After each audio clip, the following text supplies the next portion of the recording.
as long as the Republicans have the Senate, it's going to be very difficult for Biden to get a lot of stuff through because it's got to go through the Senate before it gets to him. So I don't know that you're going to see any drastic changes, but that's only for the next 2 years.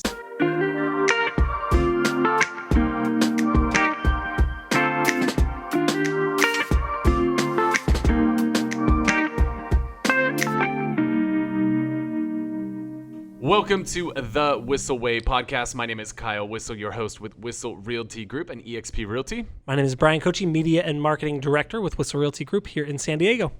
The goal of our show is to give you the tools, techniques, and tactics that you need to go out there and crush it in your business, whether that be real estate, mortgage, or really just any business out there. And our goal is to do that in 30 minutes or less. We want this to be the kind of podcast that you can listen to on your way to or from the office and consume everything from start to finish in one session. If you enjoy the show, if you're watching on YouTube, I'd love for you to hit that subscribe button and hit the little bell. If you are listening on iTunes, I'd love for you to give us a 5-star rating on there. That really would help us out, so I'd appreciate it if you could do that. The way that we like to run the show is rather than guessing at what it is that you guys want to hear about, we just listen. And you guys can ask us questions, and we will answer them on the show. So if you have a question you want to have us answer, hit us up on thewhisselway.com, thewhisselway.com. You can ask us questions on there.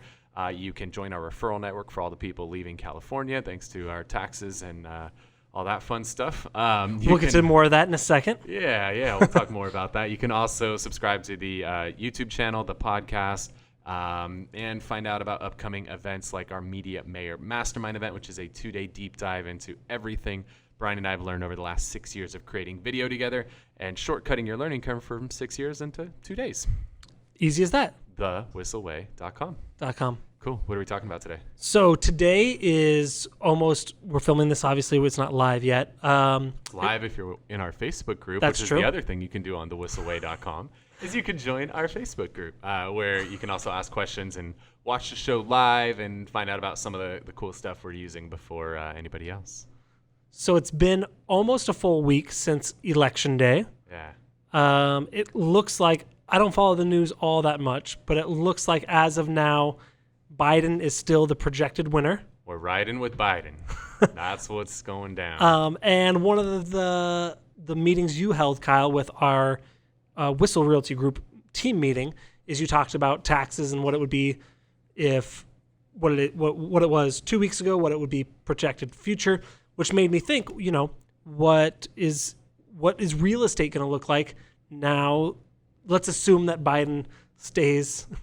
Right. There's going to be some legal challenges and blah, blah, blah. But let's assume that Biden is our president for the next 4 years. Roll with it. What's that going to do for taxes? What's that going to do for people's buying decision? People always like to say, if you've ever made a phone call the couple months leading up to election, they always say, I want to see what's going to happen with the election. So what's going to happen with people buying and selling?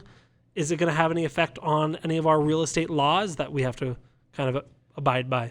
Yeah. So the good thing, depending on which side of the aisle you stand on, I guess, is that there's 3 parts of the government. There's the House, the Senate, and then the president.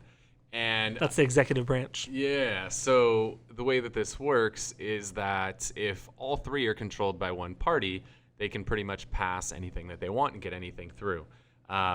The Democrats still control the House. They did lose a lot of ground in the House. They gave up quite a few seats, but they still control the House. The Senate, kind of unique scenario, Georgia, it's all going to come down to Georgia in January. So it's going to end up with 2 runoffs in Georgia that are really going to determine the fate of the Senate. Based on the projections, the Republicans who had control of the Senate going into this were probably going to retain it, but who the hell knows anymore? So depending on what happens in January is going to decide if the Republicans take over or maintain the Senate, or if the Democrats take it over. Based on the initial reaction and all of that, it's more than likely that the Republicans will hold on to the Senate, and then Biden has the presidency. So as long as the Republicans have the Senate, it's going to be very difficult for Biden to get a lot of stuff through because it's got to go through the Senate before it gets to him. So I don't know that you're going to see any drastic changes, but that's only for the next 2 years. And then there's more senators up for re-election in 2 years from now. So I don't believe you're going to see anything massive change. But if you've looked at Biden's tax plan and run it side by side with Trump's tax plan, there's definitely some changes that he wants to make. Okay. But those changes will be very, very difficult if the Democrats don't control the Senate, which I don't believe they will. But again, I don't know. Well, and I saw you posted a tip for how to help minimize your taxable income. I want to go into that in a little bit. Yeah. So if Biden is elected officially and they take over the Senate officially, and they definitely have the House, they'll be able to pass anything through. So some of the things that were part of Biden's tax plan, the income tax on the highest earners would jump by almost 3%. So I believe it was 39.6. I think Trump got it down to 37. Biden want to jump it back up to that 39 number, which doesn't affect everybody. That's only for really high income earners. And what does that mean? $1 million a year? It's like 400,000. Okay. That's adjusted gross income as well. So we just did a meeting on 5 strategies to minimize your tax liability. And there's things like I own enough real estate that I'm able to write hundreds of thousands of dollars a year of income off because of all the rental properties that I own. So you can make $2 million and have a taxable income well under $400,000 if you have a good accountant that makes sure that you understand the rules and the laws and you play within them, and you can cut that down. But they definitely Biden wants to increase the tax on the highest income earners. Some of the other things that have been discussed is eliminating the mortgage interest deduction for owning a home, which could definitely help or hurt. I'm sorry, that could definitely hurt. Now, the standard deduction jumped a lot a few years ago with the Tax Cut and Jobs Act. So I don't remember the numbers off the top of my head, but it jumped a lot to where unless you're owning a home that's over like $500,000, this doesn't necessarily affect you because the standard deduction is so big that you don't really need. You're not going to itemize your deduction if all you own is a house. That's right. So I don't know that's going to affect a lot of the country. It has zero effect. In higher price point areas, it might have an effect. Like if you own $1 million home and you can't write the interest off, that's going to have an effect on you because the amount of interest you're paying on $1 million home is going to exceed the standard deduction. So just buy it in cash. You could. Just do that. You could, and it's not an issue. So that's one of the things that's that's on his list is eliminating that mortgage interest deduction. Another thing that's on his list is eliminating the 1031 exchange. Ooh, that's a big one. Which is a big one. So if you're not familiar with the 1031 exchange, what that allows you to do is take a piece of investment property and sell it without having to realize a gain and pay taxes on the gain on that property. You just have to roll all of the proceeds over into another property of equal or greater value. And as long as you do that, you defer, not get rid of, you defer the taxes on that. And you could do that over and over and over again. He wants and to get then put rid it in of a that. trust and then die. So this is the strategy. This is a fantastic investment strategy is you buy a property and at some point you decide like, oh, hey, I'm ready to upgrade. I want to get something bigger. Or maybe you sell off a few small properties and buy one big property or something along those lines. You 1031 into the bigger property. Maybe you do it again and again. You could 1031 5 or 6 times in your lifetime without ever having to pay taxes on the gain on all those properties. Now, again, you're not pulling the cash out. Whatever it sells for, all the proceeds roll into the next property. But it does allow you to defer paying the gain. So now you're able to take all those proceeds and buy an even bigger property and then buy an even bigger property. Or take a bigger property and buy several smaller ones. You could, yeah. Most people, though, as they get older, they want less maintenance. So they go into more safer, stable type things as they get older. Owning, 500 units in the hood, you're willing to deal with some of that when you're in your 20s and 30s. And as you get older, you don't want to have 500 units in the hood. Like a nice big like CVS that just is like corporate backed lease. In the hood. Anywhere. But it's got to be in the hood. So you 1031 until you die, and then what happens when you die is that there's called a step-up basis. And so let's just assume that you rolled into this CVS and it's worth $5 million. Your kids inherit it at a value of $5 million. If they sell it immediately, there's no gain on it, and they sell it tax-free. Biden also wants to, get rid of that step-up basis, so that you couldn't do this 1031 until you die and then give it to your kids and essentially wipe out all those taxes you would have incurred throughout your lifetime. So if you're talking to someone, if you're an agent listening right now, and you're talking to someone that wants to do a 1031, what I hear you saying is you should try and get them to do it sooner rather than later. Within the next 2 years, yeah. Okay. Yep. Cool. That's what I would recommend for sure. That would be weird. Like if you're gonna die now. Like no, but that if you're sounds bad, huh? but you can do 1031 still. You can do nothing has changed. Correct. Right? They've got to be able to get all this stuff through House, Senate, and through the president. So I don't think any of this stuff's going to change anytime in the next 2 years. But if the Senate turns blue in 2 years and the House stays blue, a lot of stuff be easier. A lot of this stuff could happen. So it'll be interesting to see over the course of time. But the real question is like, how is all of this going to affect our real estate market? Yeah. It's not. Oh. None of it. Well, that was kind of clickbaity title, wasn't it? How will it affect? It won't. Yeah, I mean, I've done this for 18 years now, and every time there's an election, everybody freaks out. Yep. Oh my gosh, right? We just talked about all these things that he wants to change. Every president has all these things they want to change. Has any of that ever had an immediate impact on things? Like, right, today's like the first official day of Biden being president-elect. What happened to the stock market? It shot through the roof. At least it did the last time I looked. Now, part of that was a COVID vaccine and some other stuff mixed in there. But, did the real estate market just all of a sudden tank today because now Biden is president-elect? Like, it's not going to happen. People are still going to buy and sell homes. Nobody's going to be like, oh, well, that guy's the president and I'm not buying a home. Oh, that guy's, Trump's not the president anymore. I'm not going to sell. Like, it's not going to happen. People still move around. And nothing has changed. I don't think anything's going to change for the next couple years. And most of the stuff that we talked about, the mortgage interest deduction going away will affect very few people.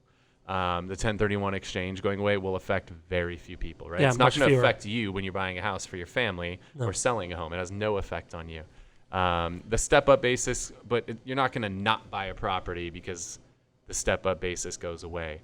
So in all honesty, I don't think you're going to see a massive impact one way or the other. I think, the market, especially just given where we're at today, there's so little inventory on the market right now. I mean, inventory could triple, at least here in San Diego, and it's not going to have any effect. Now we'd be at like 2 months of inventory. Oh, thank God, we're still massively underserved. Yeah, we're like 3 weeks of inventory right now. So you could triple it, and you're only at 2 months. So I don't believe you're going to see much impact at all. If anything, maybe a couple years down the road, if they can take over the Senate and get some more stuff through, I think then maybe there's a little bit of uneasiness about the change. But I don't think there's not going to be any massive change anytime soon. As a result, I don't believe you're going to see much of an impact. I think it's going to be business as usual.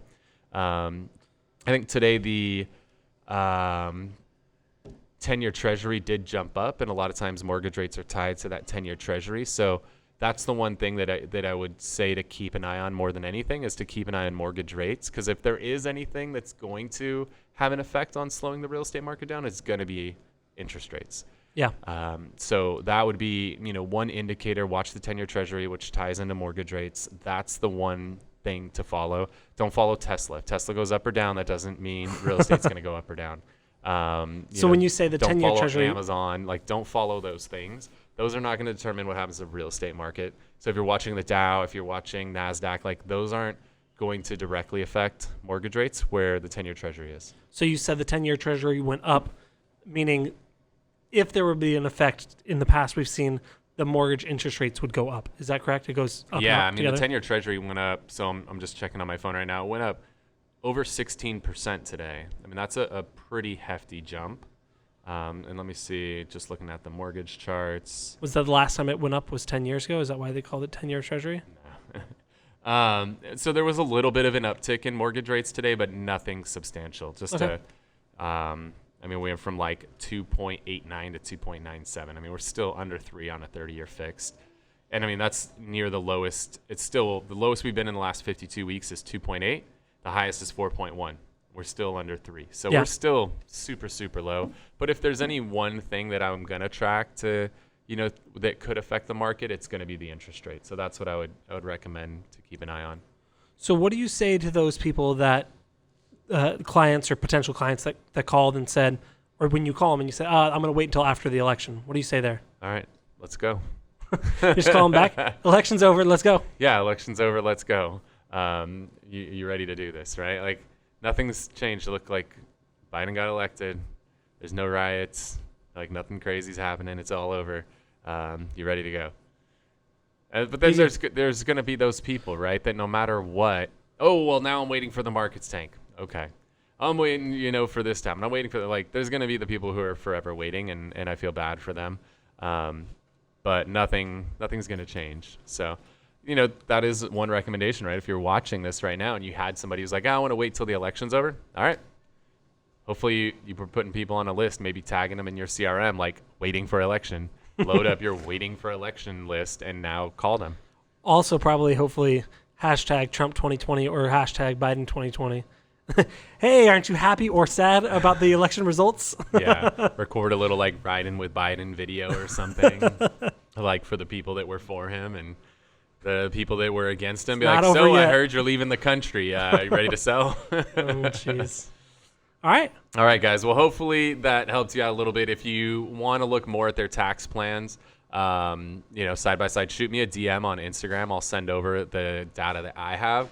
At Kyle Whissel, you can hit me up on there, and I'm happy to send you the information that I have as far as Trump's plan and what it is versus what Biden wants, and we'll see where things fall at the end of the day. All right.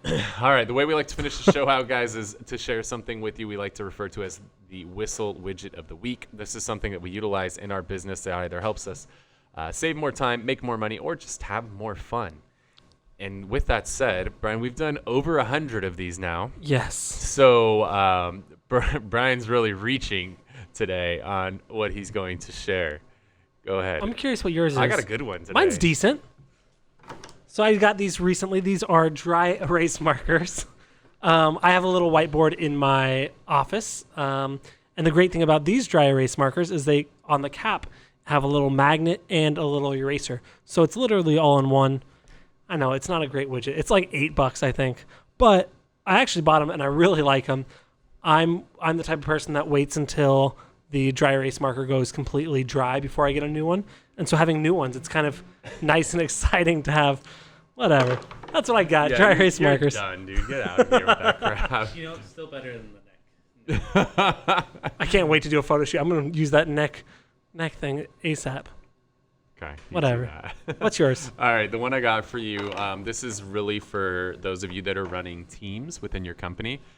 One of the things that I guarantee your TCs are telling you about is how bad your agents are at writing up contracts. They're probably constantly telling you about your agents screwing up contracts and missing check boxes and writing in the wrong thing or leaving things blank that should have been filled out. And, over the time we've tried to hey, let me just make a template for you and I'll send it and I'll export it from my account and you can just import it into your account. It seems so freaking easy, right? It's just here you go, guys. Here's the new template. Just import it. Here's the exact video. Here's the written step-by-step instructions. Just go ahead and import it. And I believe we get about a 10% success rate on something that is about a 15-second task. So rather than just beating your head against the wall over and over and over again, one of our core values is be the solution. And being the solution is getting the team version or the broker version of zip forms. So what that allows us to do now we can make the template and just with one hit of a button, automatically share the templates for things like purchase agreements and listing agreements and counter offers and all of those things. And they're automatically shared with the entire company. So no longer do we have to export them out of our account and then they have to manually import them into their account. Zip form, Teams account, broker account, whatever one it is. That's going to save us a ton of time. It's going to save us a ton of headache, and it's going to help our TCs be more efficient because we're going to be giving them more complete contracts that aren't missing anything. And more complete contracts tends to result in more accepted offers because I know when somebody writes me an offer and it's a hot mess and there's a bunch of shit that's unchecked and written wrong, the wrong stuff and the blanks and all these things that should have been filled out, I'm taking that into consideration when I'm deciding, which offer that we want to go with when I meet with my seller. So zip form, broker account is going to help us out a lot. All right, that's a pretty good one. Yeah. Or, you could get a dry erase marker. Those are cool too. Yeah, but these are $8. They save me time. Whatever. Just wait for my next one. It'll be a doozy. All Cool, right. guys. Well, hopefully you got a lot of value out of the show today. If you have questions you want to have us answer on a future episode of the show, you can go to thewhisselway.com. You can join our Facebook group on there, ask us questions, subscribe to the YouTube channel or the podcast, join our referral network, or find about upcoming events like our Media Mayor Mastermind, which we're going to have to start planning here, Brian, although we might get shut back down again tomorrow. Who knows anymore? We will get a Media Mayor Mastermind event put together because we got a lot of new stuff we want to share with you guys. And I got a new video idea I want to share with you, Brian, too. So I'm terrified.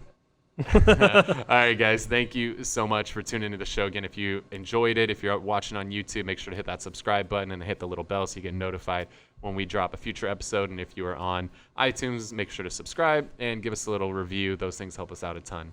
Thank you so much for watching this episode of the Whissel Way Podcast. See you guys next week. Wait.